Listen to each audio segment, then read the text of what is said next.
રાજકોટ જિલ્લાના ગોંડલ અને જસદણ વચ્ચે વસેલું આટકોટ ગામ આજે જાણે સૂનમૂન બની ગયું હતું.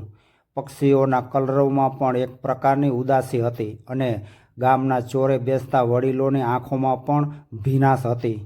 આજે એ જ ગામ હતું જ્યાં ભક્તિ અને શ્રદ્ધાના હાસ્યની ગૂંજ સંભળાતી હતી. રઘુભાઈના આંગણે આજે મેળો જામ્યો હતો, પણ આ મેળો કોઈ હરખનો નહીં પણ ગમગીનીનો હતો. ખેતી કરીને લોહીનું પાણી કરનારા રઘુભાઈએ ક્યારેય પોતાની દીકરીઓને કોઈ વાતની ખોટ આવવા દીધી નહોતી. ભલે પોતે ફાટેલા કપડાં પહેર્યા હોય, પણ દીકરીઓના ભણતરમાં ક્યારેય કચાશ નહોતી રાખી.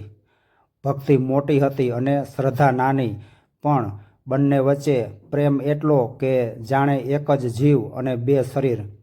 ભક્તિ જ્યારે મેડિકલના અભ્યાસમાં ટોપ કરતી હતી ત્યારે આખા ગામમાં રઘુભાઈ છાતી કાઢીને ફરતા હતા. શ્રદ્ધાએ પણ એન્જિનિયરિંગમાં ગોલ્ડ મેડલ મેળવીને બાપની પાઘડીનો વળ વધાર્યો હતો. ગામના પાદરે આવેલા હનુમાનજીના મંદિરે જઈને બંને બહેનોએ જ્યારે આશીર્વાદ લીધા ત્યારે આખું ગામ તેમને જોવા ઉમટ્યું હતું. અમેરિકા જવું એ કોઈ નાની વાત નહોતી, પણ આ બંને દીકરીઓએ પોતાની મહેનતથી સાબિત કરી દીધું હતું કે જો ઈરાદા મક્કમ હોય તો નસીબ પણ ઝૂકે છે. રઘુભાઈએ વ્યાજે પૈસા લઈને અને પોતાની જમીન ગીરો મૂકીને પણ દીકરીઓને 7 સમુંદર પાર મોકલવાની તૈયારી કરી લીધી હતી, કારણ કે તેમને વિશ્વાસ હતો કે તેમની દીકરીઓ એક દિવસ તેમનું નામ રોશન જરૂર કરશે.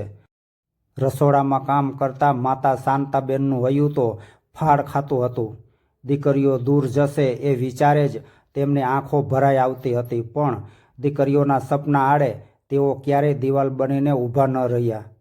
એરપોર્ટ પર વિદાયની એક ક્ષણ ખરેખર હૃદયદ્રાવક હતી. ભક્તિ અને શ્રદ્ધાએ જ્યારે પિતાના ચરણ સ્પર્શ કર્યા ત્યારે રઘુભાઈ પોતાની મક્કમતા ખોઈ બેઠા હતા અને ધ્રુસકે ને ધ્રુસકે રડી પડ્યા હતા. બંને દીકરીઓએ પિતાને વચન આપ્યું હતું કે તેઓ જલ્દી પાછી આવશે અને તેમનું બધું જ દેવું ઉતારી દેશે. પિતાના ગજવામાંથી નીકળેલી પેલી રૂમાલની કોરથી આંસુ લૂછતી વખતે શ્રદ્ધાએ કહ્યું હતું કે બાપુ, તમે ચિંતા નહીં કરતા, તમારી લાડકવાઈઓ હવે મોટી થઈ ગઈ છે. પ્લેન જ્યારે આકાશમાં ગરજતું થયું ત્યારે રઘુભાઈ એકીટસે આકાશ તરફ જોઈ રહ્યા હતા. જાણે તેમના કાળજાના 2 ટુકડા ઉડી રહ્યા હોય. તેમને ક્યાં ખબર હતી કે આ વિદાય છેલ્લી છે અને હવે આ દીકરીઓ ક્યારેય જીવતી પાછી નહીં ફરે. અમેરિકાની એ ઝાકમઝાળ ભરેલી ધરતી પર પગ મૂકતાની સાથે જ ભક્તિ અને શ્રદ્ધાના જીવનનો નવો સંઘર્ષ શરૂ થયો હતો. આટકોટના ખેતરોમાં ઉછરેલી આ દીકરીઓ માટે ન્યૂયોર્ક અને શિકાગોની ગગનચુંબી ઇમારતો અચરજભરી હતી, પણ તેમના મનમાં તો માત્ર પિતાનું દેવું અને ગામનું નામ રોશન કરવાનો એક પાકો નિર્ધાર હતો. સવારના 5 વાગ્યે ઉઠીને ઠંડા બરફ જેવા પાણીમાં મોઢું ધોઈને તેઓ કામ પર નીકળી જતી હતી. યુનિવર્સિટીના વ્યાખ્યાનો પતાવીને તરત જ ગેસ સ્ટેશન કે કોફી શોપમાં પાર્ટ ટાઈમ નોકરી કરવા દોડતી જતી હતી. ઘણીવાર રાત્રે જમવાનો પણ સમય ન મળતો, છતાં બંને બહેનો એકબીજાનો હાથ પકડીને હસી લેતી. શ્રદ્ધા જ્યારે થાકી જતી ત્યારે ભક્તિ તેને માથે હાથ ફેરવીને કહેતી કે બસ થોડા દિવસોની તો મહેનત છે, પછી જોજે ને આપણા બાપુને કેવા સુખના દિવસો દેખાડીએ છીએ. રવિવારની રજા હોય ત્યારે તેઓ આટકોટ વિડીયો કોલ કરતી. ફોનની નાની સ્ક્રીન પર જ્યારે રઘુભાઈનો કરચલીવાળો ચહેરો અને શાંતાબેનનું હેતાળભર્યું સ્મિત દેખાતું ત્યારે બંને બહેનો પોતાનો બધો જ થાક ભૂલી જતી. તેઓ ફોન ફેરવીને અમેરિકાની રોશની અને પહોળા રસ્તાઓ બતાવતી હતી. રઘુભાઈ ગર્વથી કહેતા કે મારી દીકરીઓ તો સાક્ષાત લક્ષ્મી અને સરસ્વતી છે. દીકરીઓ પોતાને આશ્વાસન આપતી કે બાપુ, હવે તમારે ખેતરમાં આટલી મજૂરી કરવાની જરૂર નથી. હવે અમે કમાતી થઈ જઈશું એટલે તમને રાજકોટમાં મોટો બંગલો બાંધી આપીશું. પિતાને ખબર નહોતી કે જે બંગલાના સપના જોવાય છે તે સપના ક્યારેય સાચા પડવાના નથી. એ રાત કાળમુખી બનીને આવી હતી જ્યાં આખું શહેર શ્વેત બરફની ચાદર ઓઢીને સૂઈ રહ્યું હતું. પણ લાઇબ્રેરીના ખૂણે બેસીને આ બંને બહેનો પોતાની ફાઇનલ પરીક્ષાની તૈયારીમાં મશગુલ હતી. રાત્રે મોડું થઈ ગયું હતું અને બહાર કડકડતી ઠંડી સાથે હિમવર્ષા શરૂ થઈ ગઈ હતી. લાઇબ્રેરીમાંથી બહાર નીકળીને તેઓ પોતાની નાની એવી કારમાં સવાર થઈ. રસ્તાઓ કાચ જેવા લપસણા હતા અને ગાઢ ધુમ્મસને કારણે સામેનું કંઈ દેખાતું જ નહોતું. ગાડી હજુ તો હાઈવે પર ચડી જ હતી ત્યાં તો અચાનક વિધિના લેખે પોતાનો ક્રૂર પંજો ફેલાવ્યો. સામેથી એક વિશાળ ટ્રક ફૂલ ઝડપે આવી રહ્યો હતો.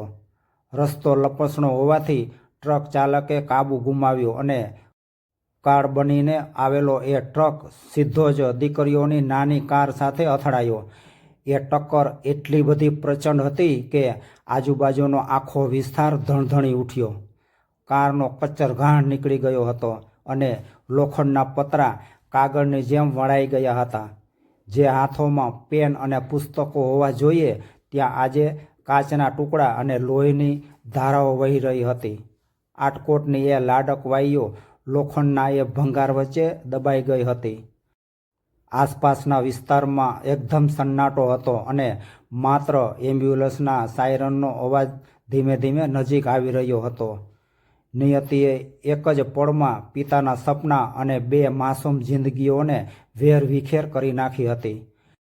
અમેરિકાના એ હાઈવે પર રાત્રિના સૂમસામ રસ્તાઓ વચ્ચે જ્યારે પોલીસના સાયરન ગુંજી રહ્યા હતા ત્યારે વાતાવરણમાં એક અજીબ ડર વ્યાપી ગયો હતો. સ્થાનિક પોલીસ અધિકારીઓ જ્યારે અકસ્માત સ્થળે પહોંચ્યા ત્યારે ત્યાંનું દ્રશ્ય જોઈને પથ્થરહૈયાનો માણસ પણ ધ્રુજી ઉઠે તેવું હતું. પેલી નાની કાર જે આટકોટની બે દીકરીઓના સપનાઓનો રથ હતી તે રથ આજે લોખંડના ભંગારમાં ફેરવાઈ ગયો હતો. પોલીસ અને બચાવ ટુકડીએ ભારે જહેમત બાદ કારના પતરા કાપીને ભક્તિ અને શ્રદ્ધાને બહાર કાઢ્યા. બંનેના સફેદ કપડાં લોહીથી લથપથ હતા. નાની બહેન શ્રદ્ધાના ચહેરા પર હજુ પણ પેલું નિર્દોષ સ્મિત જાણે થીજી ગયું હોય તેમ લાગતું હતું. પણ તેમના શરીરમાં હવે કોઈ હલચલ નહોતી. હોસ્પિટલના રસ્તે એમ્બ્યુલન્સમાં જ તેણે પોતાની છેલ્લી હિંચકી લીધી અને આ દુનિયાને અલવિદા કહી દીધી. મોટી બહેન ભક્તિ હજુ શ્વાસ લઈ રહી હતી પણ એ શ્વાસ પણ જાણે ઉછીના લીધેલા હોય તેમ અત્યંત ધીમા હતા. 7 સમુંદર પાર આટકોટમાં જ્યારે વહેલી સવાર પડી રહી હતી ત્યારે રઘુભાઈ ખેતરે જવાની તૈયારી કરી રહ્યા હતા અને શાંતાબેન દીકરીઓના ફોનની રાહ જોઈ રહ્યા હતા. અચાનક ફોનની રિંગ વાગી પણ સામે છેડે દીકરીઓનો વહાલભર્યો અવાજ નહીં પણ એક અજાણ્યો કઠોર અવાજ હતો. જ્યારે સમાચાર મળ્યા કે તેમની લાડકવાઈઓ અકસ્માતનો ભોગ બની છે ત્યારે રઘુભાઈના હાથમાંથી ફોન સરકીને જમીન પર પટકાયો. પિતાની એ ફાટી ગયેલી આંખો અને માતાની એ હૃદયદ્રાવક ચીસ આખા ફળિયામાં ગુંજી ઉઠી. પાડોશીઓ દોડી આવ્યા પણ કોઈ પાસે આશ્વાસનના શબ્દો જ નહોતા. જે ઘરમાં થોડા સમય પહેલાં દીકરીઓના લગ્નની શરણાઈઓના સપના જોવાતા હતા ત્યાં આજે મરણતોલ શાંતિ છવાઈ ગઈ હતી. આખું આટકોટ ગામ સ્તબ્ધ બની ગયું હતું. ગામના પાદરે બેસતા મોટી ઉંમરના વડીલો પણ નીચું જોઈને આંસુ સારતા હતા. અમેરિકામાં વસતા ગુજરાતી સમાજને જેવી આ વાતની જાણ થઈ કે તેઓ તરત જ હોસ્પિટલ દોડી આવ્યા. ભક્તિને બચાવવા માટે શ્રેષ્ઠમાં શ્રેષ્ઠ ડૉક્ટરોની ટીમ કામે લગાડી દીધી હતી. ગુજરાતી પરિવારોએ પ્રાર્થનાઓ કરી, સોશિયલ મીડિયા પર મદદ માટે ઝુંબેશ ચલાવી. પરંતુ વિધાતાના લેખ કંઈક જુદા જ હતા. ભક્તિની હાલત પડે પડે બગડી રહી હતી. ઓપરેશન થિયેટરની બહાર ઊભેલા અજાણ્યા ગુજરાતી ભાઈઓ પણ રઘુભાઈના દુઃખમાં સહભાગી થઈ ગયા હતા. પરંતુ આખરે કુદરતની ક્રૂરતા જીતી ગઈ હતી. ટૂંકી સારવાર બાદ ભક્તિએ પણ પોતાની બહેનની પાછળ જવાની જીદ પકડી હોય તેમ પોતાની આંખો હંમેશને માટે મીચી દીધી હતી. ડૉક્ટરે જ્યારે બહાર આવીને માથું નમાવ્યું ત્યારે ત્યાં હાજર દરેક વ્યક્તિની આંખમાં આટકોટની એ 2 દીકરીઓ માટે ભીનાશ હતી. સપનાઓનો મહેલ જમીનદોસ્ત થઈ ગયો હતો અને રઘુભાઈનું આંગણું કાયમ માટે સૂનું થઈ ગયું હતું. આટકોટની એ સાંકડી શેરીઓમાં આજે હૈયાફાટ રુદન થઈ રહ્યું હતું. આ માત્ર એક માર્ગ અકસ્માત નહોતો, પણ એક મધ્યમ વર્ગીય પિતાની વર્ષોની મજૂરી, માતાની અખૂટ શ્રદ્ધા અને 2 માસૂમ જીવોના આકાશી સપનાઓનું નિર્મમ ખૂન હતું. જે ઘર દીકરીઓના કિલકિલાટથી ગૂંજતું હતું, ત્યાં આજે સ્મશાનવત શાંતિ છવાયેલી હતી. દિવાલ પર લટકતા ફોટાઓમાં ભક્તિ અને શ્રદ્ધા હજુ પણ હસતી દેખાતી હતી, પણ એ હાસ્ય હવે માત્ર કાગળ પર જ સીમિત રહી ગયું હતું. રઘુભાઈના ઘરના આંગણે લોકમેળો જામ્યો હતો, પણ આ મેળો કોઈના લગ્નનો નહીં, પણ 2 જુવાન જોત દીકરીઓની અણધારી વિદાયનો હતો. ગામના ચોરે બેસતા વડીલોથી માંડીને નાના બાળકો સુધી દરેકની આંખમાં આજે શ્રાવણ ભાદરવો વહી રહ્યો હતો. થોડા દિવસો પહેલાં જે દીકરીઓ સુટકેસ ભરીને સપનાઓ સાથે વિદેશ ગઈ હતી, તે દીકરીઓ આજે લાકડાની પેટીઓમાં બંધ થઈને પરત આવી હતી. એરપોર્ટ પર જ્યારે એ સબ પેટીઓ ઉતારવામાં આવી, ત્યારે પથ્થર પણ પીગળી જાય તેવું દ્રશ્ય સર્જાયું હતું. રઘુભાઈ પોતાની દીકરીઓના ઠંડા દેહને જોઈને જાણે જીવતા જ લાશ બની ગયા હતા. શાંતાબેન તો દીકરીઓના નામની બૂમો જ પાડી પાડીને બેભાન થઈ જતી હતી. આખું આટકોટ ગામ જાણે હિબકે ચડ્યું હતું. જ્યારે બંને બહેનોની નનામી એકસાથે નીકળી, ત્યારે આભ પણ ફાટી પડ્યું હોય તેમ આકાશમાંથી વરસાદની હેલી શરૂ થઈ. કુદરત પણ જાણે આ અન્યાય જોઈને રડી રહ્યો હતો.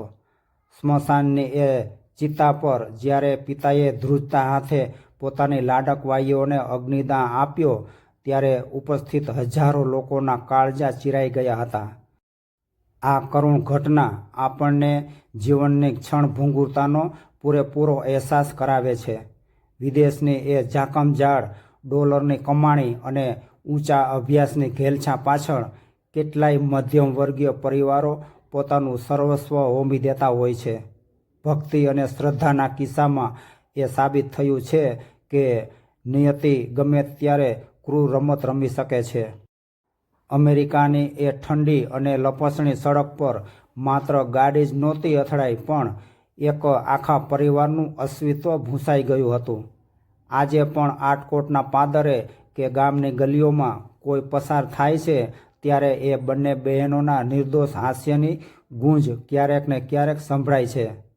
લોકો આજે પણ પૂછે છે કે શું ઉચ્ચ શિક્ષણ અને સારા ભવિષ્યની કિંમત આટલી મોટી હોવી જોઈએ કે જે આખા પરિવારને પાયમાલ કરી દે? અંતે તો હવે માત્ર યાદો જ બાકી રહી ગઈ છે. પેલી લાઇબ્રેરીના ટેબલ પર પડેલા અધૂરા પુસ્તકો અને પરીક્ષાના ફોર્મ હવે ક્યારેય ભરાશે જ નહીં. અમેરિકાની એ કાળમુખી રાત્રિએ 2 દીકરીઓના સપનાઓને હંમેશને માટે બરફમાં થીજાવી દીધા હતા. આટકોટના એ નાના અમથા ઘરમાં હવે દીકરીઓના ફોટા સામે અખંડ દીવો બળે છે, જે રઘુભાઈ અને શાંતાબેનના હૈયામાં લાગેલી કાયમી આગનું પ્રતીક છે. આ એક એવી વાર્તા છે કે જે સાંભળનારના હૃદયમાં કાયમી કસક છોડી જાય છે અને સવાલ કરી જાય છે કે વિધાતાના લેખ આગળ માનવી ખરેખર કેટલો લાચાર છે. મિત્રો, જો આ વાર્તા તમારા હૃદયને સ્પર્શી ગઈ હોય તો અમારી ચેનલને સબસ્ક્રાઈબ જરૂરથી કરજો. આવી જ બીજી વાર્તાઓ સાંભળવા માટે અમારી સાથે જોડાયેલા રહો. ફરી મળીશું એક નવી કહાની સાથે. આભાર. જય શ્રી કૃષ્ણ.